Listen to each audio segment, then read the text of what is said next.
يا أيها الذين آمنوا أطيعوا الله وأطيعوا الرسول وأولي الأمر منكم.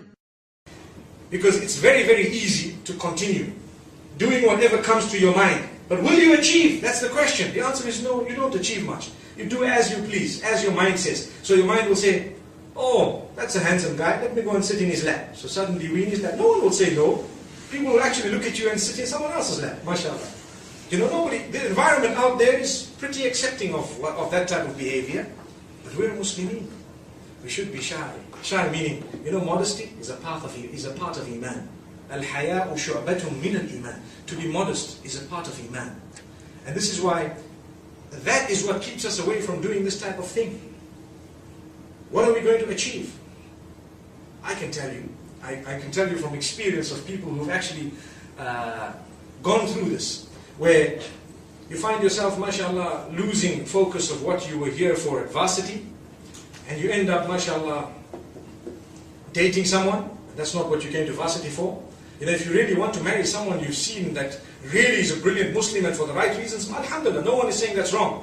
But sometimes, the environment shows you that someone is good when they really are not good, because the things, you see them as cool because they're cool with the people that are around, yet it's not actually the religious environment, nor is it the environment that reflects your upbringing back at home. So they won't fit back at home, but they fit for as long as you're here at the varsity. So what happens is, mashallah, people start dating.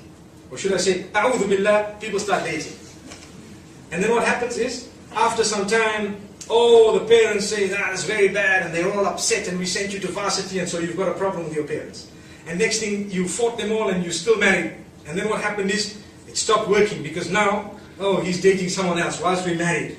Well, didn't you think of that? Allahu Akbar.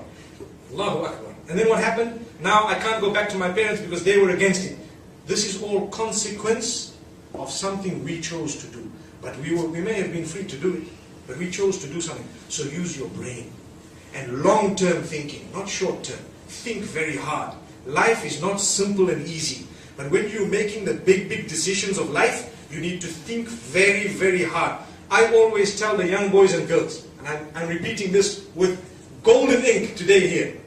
Your brain and your heart are two of the most powerful organs of your body. Do not give control of them to anybody. Never ever. There you are. Did you hear what I said? You might not agree. It will come in handy one day, inshallah. Your brain and your heart are two of the most powerful organs of your body. If you have given someone complete control of them, they can really hurt you, believe me. They can abuse you to the highest degree. The only one who should have ultimate supreme control of that is Allah.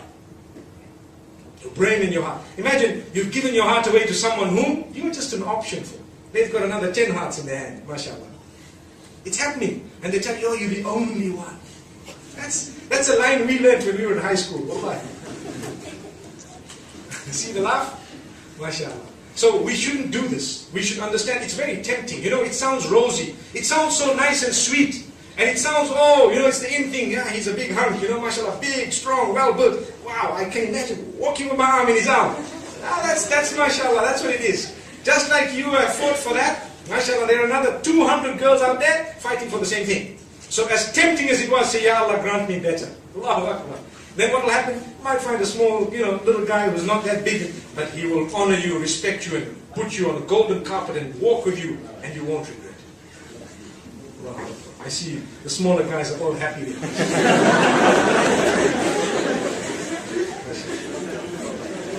So I've tried to keep this talk as plugged in as possible, considering the age group that we're speaking to, and try to keep it as relevant as possible to what may be going on around here. I've spoken about just a few points, and I hope and I pray that we've benefited, inshallah.